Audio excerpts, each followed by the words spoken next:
Sir నమస్కారం sir. Sir కొంచెం మంచి ఉంటే పంచుతారు సార్.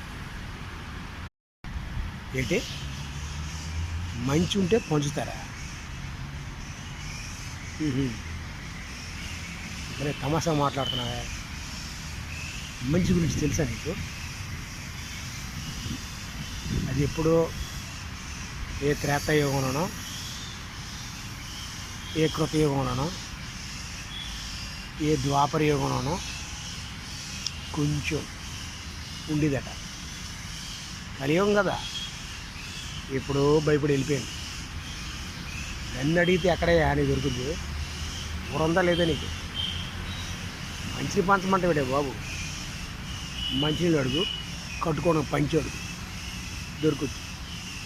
అంతేగాని మంచి మాత్రం ఎక్కడా దొరకదు. అదిగో మర్చిపోయారు. కట్టుకోవడం పంచి ఇవ్వడం అంటే దానం కదా, అది మంచితనమే. అది దొరకదు.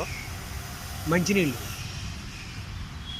ఇప్పుడు కలుషితం అయిపోయి అవి చూడయ్యా. మంచి అన్నది కావాలని ఎక్కడ అడక్కయ్యా. ఆవగింత అవకాశం నువ్వు ఇచ్చావనుకో మంచి కోసం, మంచి చేసేవాడు వాడు సహాయం కోసం నువ్వు ఒకటి చేస్తాడు.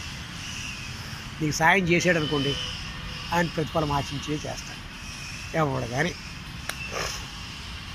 ఎవడో నూటుకో కోటుకో ఉంటాడు, దారి చూపిస్తాడు. ఆయన మాటలు కొంచెం సూదంటి పోటుల్లో ఉంటాయి, మనం వినం.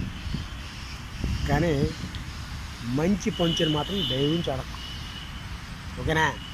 అర్థమైందా? అయ్యా అలా కనకండి అయ్యా. మంచిది లేకపోతే ఈ లోకం నిలబడద్దయ్యా, ఎక్కడ దొరుకుద్దయ్యా. వస్తాను, మీరు ఏదో మూడ్లో అయినట్టు ఉన్నారు. నమస్కారం అయ్యా.